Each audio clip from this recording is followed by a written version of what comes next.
Hi, welcome to the newest episode of Sports Talk Central. I'm your host, Adeem Mahmood, with my normal co-host, Hunter. And today we're going to be talking about some college football news, some NFL news, and then recapping some of the early activity in MLB Free Agency. So college football playoff bracket just came out. What were your thoughts on it? This is the first time I feel like in quite a while that the College Football Playoff Committee has gotten this right. The matchups are really good. The buys were well executed. Of the three teams that didn't get a bye, Clemson was the one that didn't deserve it. They had 3 losses during the regular season. Yes, they won the ACC. They get the auto bid. They deserve to get in, but you don't need to reward them more than that just because you look at the losses they had. But the biggest thing it came down to was SMU or Alabama. They got this right. Alabama has 3 losses. Sorry, you don't deserve to get in if you lose by 3 scores to Oklahoma and you lose to a 6-6 Vanderbilt team. I understand that Vanderbilt was better this year compared to a lot of other years, but you can't get in the playoff if you lose to both of those 2 teams. SMU, they beat their teams on their schedule. They really had no bad losses on that schedule at all, and they deserve to get in. They showed last night, especially in that fourth quarter, that they deserve to make the playoff. Were you really going to punish them for not making the playoff just because they lost on a 55, 56-yard field goal at the end of regulation? I mean, that would have been ridiculous, right? So that would have been really dumb. I'm glad they got that right. So I'm really looking forward to this playoff, man. I think it's going to be a lot of fun. And I know people in the SEC are going to be really upset, but you know what?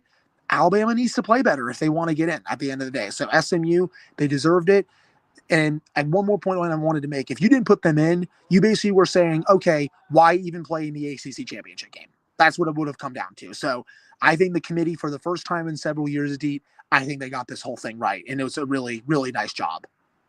Yeah, I think if you look at some of the teams, I didn't know about this Arizona State running back, Scatabo. He looks really good, but this is the fun part. Obviously, we've talked about. Obviously, there's Ashton Jeanty, one of the Heisman finalists. This college football playoffs, we're going to see both Scatabo and Jeanty in the college football playoffs. That's going to be really exciting. Whether or not they meet up, they are not in the same bracket, so unless they get into the semifinals, which I doubt, it won't happen. But that's gonna be really fun. Those are some good matchups. I agree. This is good. This is good. This is it's pretty solid. I mean, I think Oregon and Georgia. Yeah, like Georgia has a really good draw. You look at the bracket; they should get to the semifinals, in my opinion. I think Georgia has a really nice bracket here.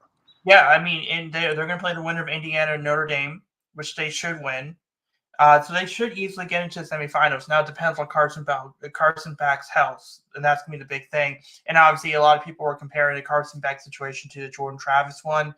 I mean, granted, considering we saw Florida State, how bad they played this year, it kind of puts in perspective that whole debate last year. But yeah, I mean, that's kind of the college football playoffs. Texas, Clemson, that could be a fun one. But yeah, I do think Oregon. Yeah, I mean, Oregon is probably going to be the favorites here. And yeah, so let's move on to another topic, which is Virginia Tech. They went 6-6, so they now are going to play in the Duke's Mayo Bowl. And for the first time, they're going to be playing University of Minnesota. So that looks like a fun matchup. They always have a good O-line there. What are your thoughts on this one? I think for Minnesota, this is going to be a really fun game. I love the Duke's Mayo Bowl. If Brent Pry and Virginia Tech win this, can we please get Mayo on Brent Pry after the game? I think we need everyone's face covered in Mayo after this. But this bowl made a lot of sense. They needed things to go right just because of everything that happened, I think, with the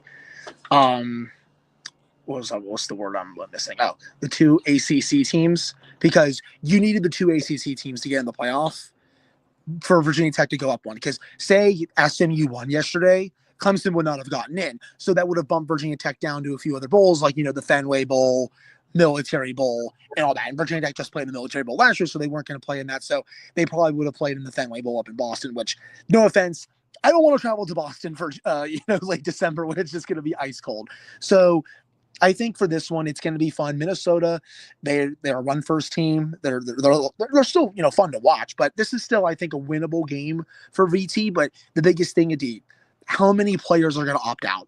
Is Bashal Tutin going to play? I highly doubt it, in my opinion. I think he's done playing. Is Antoine Powell-Ryland going to play? I kind of doubt it. What is the quarterback situation like? Is Kyron Jones going to be healthy to play in the next month? Or is it going to be Pop Watson that starts? So there's a lot of moving parts here. The portal opens up this week. You're going to see a lot of players enter versus a lot of players commit. So that's what I'm really watching for. Who plays in this bowl game versus who doesn't. But I'm at least glad that there's going to be a lot of VT fans there because Charlotte to Blacksburg, not far at all. Yeah, no, and I think it's gonna be a fun game on that one. Just one quick question with Pop Watson. Do you obviously there's a transfer portal. What do you think is going to happen with him after this bowl game? Do you think he's going to enter the transfer? Because I know there are rumors that he may have entered, that he was going to considering it. But do you think he's like next year? Do you start him? Do you bring in a veteran quarterback? I think it's too early to tell. I think at this point, I know I've read on TechScoop, the 247 site, that they're trying to keep Kyron Jones, but I'm just not sure that's going to be the case here. I think, in my opinion, his NIL value has kind of dropped this year with the season he had, but he also hasn't been fully healthy for a lot of the season. I think if they can, it would be wise to bring back both quarterbacks. I just don't know if that's going to be the case. Like, I feel like one of these two guys may leave, but in a perfect world, you can bring back both of them for next year because Kyron does have another year of eligibility. He's not going to go to the NFL. That's not happening. He's either going to stay here or he's going to transfer to another program. Those are his only two options. So, in my opinion, still too early to tell. It's wide open at this rate. Yeah, so let's move on to the NFL talk. It's week 14. Steelers beat the Browns 27-14. Browns kicker missed two Hopkins. field goals. Yeah, Hopkins. Yeah, sorry. Cade York was their kicker a while back, and I believe he signed with the Bengals. So that's kind of what he was on my brain on that one. But yeah, Hopkins missed a couple of field goals that could make the game closer. I do not understand why opposing kickers struggle at Acrisure, but whatever. What were your thoughts on this game? I think the Steelers had a little bit of a slow start. The offense that was just not in sync, especially without George Pickens. I think, like you see today, Adi, like George Pickens, like he's a nutcase, all that stuff. You can see why Mike Tomlin puts up with it, at least at the start of this game in the first, like I would say, first quarter and a half, first half in general. 13 points. The offense was out of sync. The play calls weren't there. The execution was poor. No one was getting separation. You can see why Mike Tomlin always puts up with George Pickens. Yes, he wants him to grow up, but you can see why he puts up with him because the talent is there and they are a different team with him on the field. Yeah, I'm not going to sit here and say he's a top 5 to 7 wide receiver in the league or even top 10, but he is still one of the better wide receivers in the league. And you can make an argument that he is a wide receiver one on at least a few teams in this league right now, in my opinion. But once second half got rolling, Russell Wilson started heating up. The offense started being more in sync. They were running the ball a bit more with Najee Harris and Jalen Warren. That's their bread and butter. They were getting away from that in the first half for some reason, which I really don't understand. You don't need to go away from running the ball with them, but they were able to really milk the clock a bit in the second half. Warren and Harris had a couple of big runs, and that was the difference, I feel like, at least in the third quarter. You also had a couple of really good play calls, especially one to Van Jefferson inside the 10-yard line. Really nice fake by Russell Wilson before getting it to Jefferson for the touchdown. And the defense did enough throughout this game, and they win by 2 scores. I mean, this is what you want to see. Even though you're shorthanded, you're without Pickens. You're 10-3 now. You're effectively almost in the playoffs. You really just need to win. Yeah, they pretty much won the division at this point. It's just a couple more wins. I wouldn't say they've won the division, but they've basically made the playoffs. They need to win one of their final 4 games, or so they can clinch next week the win, or the Broncos beating the Colts. If the Colts lose next week, the Steelers are in no matter what.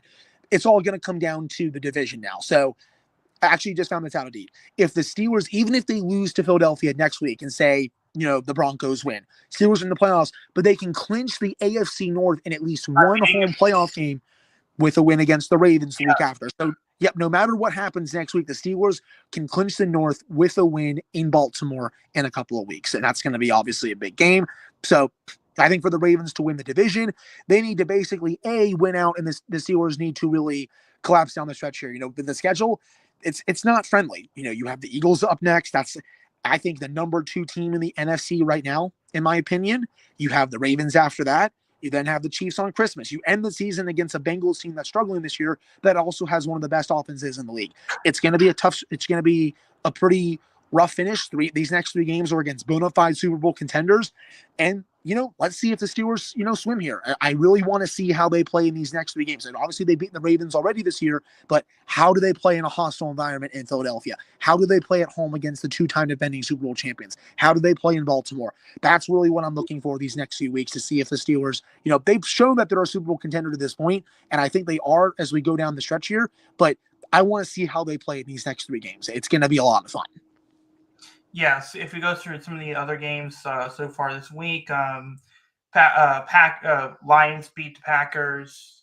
Great game. That was an awesome game, man. 2 teams just trading haymakers, and the stones that Dan Campbell had to go for it there was awesome. Like if he doesn't get there, that game's going to overtime, and then who knows if you even win. So what a call from Dan Campbell. And I know this Lions team has been cursed throughout this year, or not this year, but throughout so many years. I think this is the year they go to the Super Bowl. I know Philadelphia is right there, but I really think this is the year the Lions break through and get to a Super Bowl. Yeah, and if you go to some of these other games as well, Buccaneers beat the Raiders, nothing too much there. Eagles, Panthers have made it close last couple of games. Did you see that drop? Yeah. At the end of that game? They probably would have won that game had he caught that pass. They would have won that game. The Eagles were not very good in that game. They kind of got a bit lucky. Yeah, so obviously if Leggett catches that ball, it's a completely different story. But look, the Panthers are they've looked better the last couple of weeks. They've looked better, and maybe Bryce Young does have a future at least as a medium level quarterback. He's showing some strides. He's making some more throws. Ever since he got benched and came back in, he's been a different quarterback, which is a good thing. The Panthers have been in a lot of these games. You look at just a couple of weeks ago, I believe they almost beat the Chiefs at home. Yeah. They were very close to beating the Chiefs. So they've been in these games. They just can't finish. Yeah. And then you have Vikings beat the Falcons with Sam Darnold throwing 5 touchdown passes, 2 to Justin Jefferson and 3 to Addison. Jaguars, Titans, nothing much there. Saints, Giants, nothing much there. Dolphins beat the Jets in overtime. They keep their playoff hopes alive. They're slim right now, but they're still alive. Yeah, 49ers right now are up 14-0 against the Bears. The Rams are up 10-7 against the Bills. Obviously, Josh Allen has had a great, happy last couple of weeks, last 2 or 3 weeks. If off field, everything else, why. But I think he's solidifying himself as an MVP candidate. Obviously, I think Lamar kind of lost it with the loss against the Eagles. But whatever, he's got 2 MVP titles. He's gonna be in the race to be in the MVP race for many years at this point. But it looks like I do think Josh Allen's probably going to be. I think Josh Allen, Saquon, they're probably the favorites right now. But yeah, and if Josh Allen wins an MVP, can Bills fans shut the F up about how Lamar has 2 MVPs? I get it. I get it. You want your guy to win, but whatever. And then Seahawks are up 17-10 against the Cardinals. So that's just a quick recap right there. So let's talk MLB Free Agency. We'll table the Soto talks after because that's his own thing. Nationals haven't really done much. Blake Snell, 5 years, 182 to the Dodgers. Then apparently Roki Sasaki is made up his mind. He's going somewhere. We all kind of suspect Dodgers. It might be Padres. Nothing really too major. The Orioles. The Giants did make that big signing yesterday with Willie Adams. That's their biggest deal in franchise history. Did you know that, by the way? It's just a few million more than Buster Posey. And you know what? Why not for the Giants? They've missed the playoffs 3 years in a row. They've seen what the Dodgers are doing. It's time for them to spend. And, I'm glad they did. They've been in on some of these big free agents these last 2 years. And so they finally got one here. I think the Giants are kind of feeling a little bit of pressure from, just seeing the way that the Dodgers have had success. I think they're ready to try to get back to the playoffs here. Yeah, also the Padres are doing decent, so you don't want to be that third team. Also, that's a pretty nice left side of the infield now. It's with Matt Chapman. Mm-hmm. That's actually pretty good right there. And I believe, Gleyber Torres is now with the Reds. So I was going to suggest maybe Gleyber Torres going in there to play second. Giants have a decent. We'll see what they do there.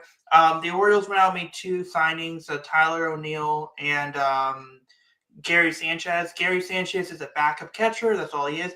What I do like about these signings, the Orioles had an issue going up against left-handed pitching. Like Tyler O'Neill, his OPS was over 1,000 against left-handed pitching last year. He is a lefty masher. In 120 at-bats, 130 at-bats, this dude had 31 home runs. He is a part-time player. He looks big. He's probably going to be the most jacked guy on the Orioles. But he's I think he's probably the lefty platoon of Heston Kjerstad in right field. It means Anthony Santander is going somewhere else. I think that's the big thing. So the Nationals have been in on him. I think they might try to sign him. They also apparently are in on Pete Alonso, according to John Heyman. So they're around. At the winter meetings, I think you'll see a lot of action this week. The Nats probably will sign someone. There's been too much smoke for them to not sign someone at this point. They need to be a bit aggressive here, especially with the kids already being up. Real quick before we go, Adit, Juan Soto, what are you thinking? Mets or Yankees, or is it someone else? So, going first before I get to the point, let me just quickly go through some of the other, like the Severino thing. I know he signed 3 years, $67 million. Here's the only issue with that one: the A's have to spend a certain amount of money, I think, to make themselves look appealing. I don't think the Severino thing is actually pretty smart. He kind of tailed off towards the end of his Yankee career. I think he's traded somewhere. This is just pillow covering signing for the A's. I don't think they're going to sign really anyone else. But yeah, with Juan Soto, here's what we know. 5 teams are in. Dodgers, don't think they're going to be in there at the end. Really, they're interested too much. Red Sox, Blue Jays, Yankees, Mets. Looks like right now it's Yankees, Mets, and then Red Sox are in third.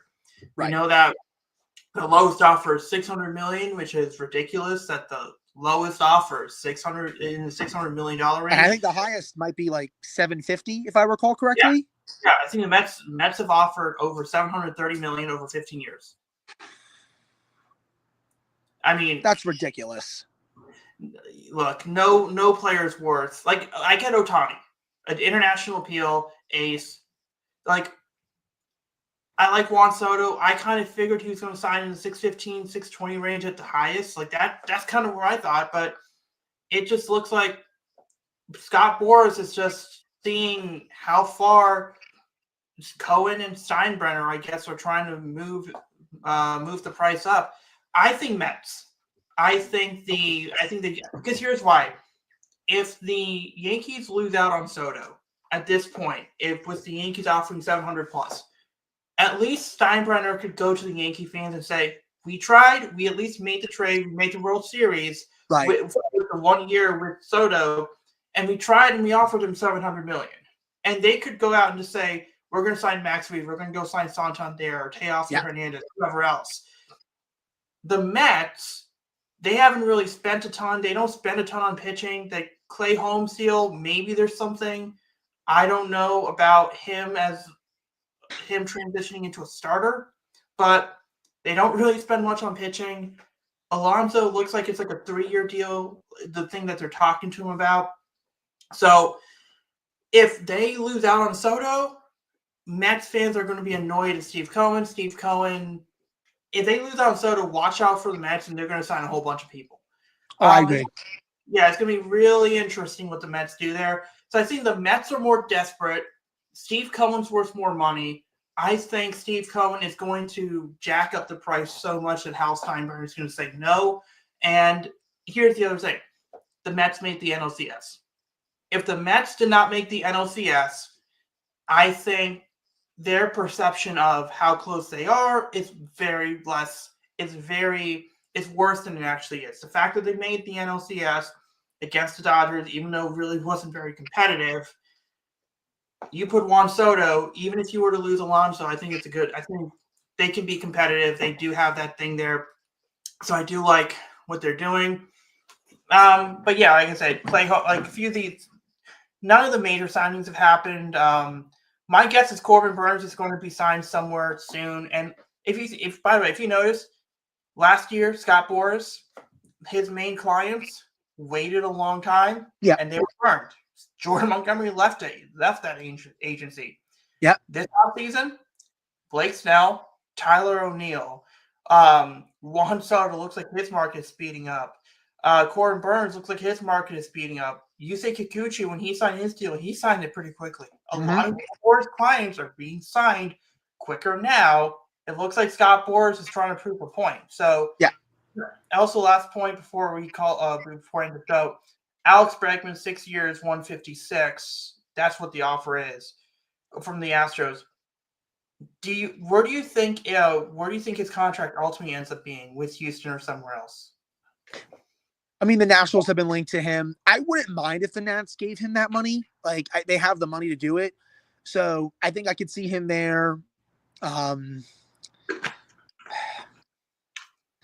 Honestly, like, it might come down to Washington or Houston. Like, if I'm being honest, like the Nationals have been like the biggest team that's been connected to him outside of the Astros, I would say. So I'm gonna go between one of those two, but I'm also not sure, what the Nationals are offering right now, if they even are. But I mean, again, like, I know that they've been connected to him. I mean, Nationals might become like LSU, maybe like focus a little bit on LSU because Washington junk is Jaden Daniels from the Commanders, Dylan Cruz, and then Alex Bregman. I mean, it's just interesting here. I just quickly checked. I'm just quickly checking. Oh yeah. Also, I just want to say one thing before we leave. I know there's a story about the Orioles not approaching people with pitchers that don't have the qualifying offer. That's overblown. Mike Elias has said he wants to be able to trade draft picks. If there was someone worth trading, giving up the qualifying offer, he would sign him. My guess was Max Fried. They talked to them. Max Fried and his agent said he's not really interested in playing in Baltimore. It seems like he's a West Coast or maybe a New York or Boston type or Atlanta type guy.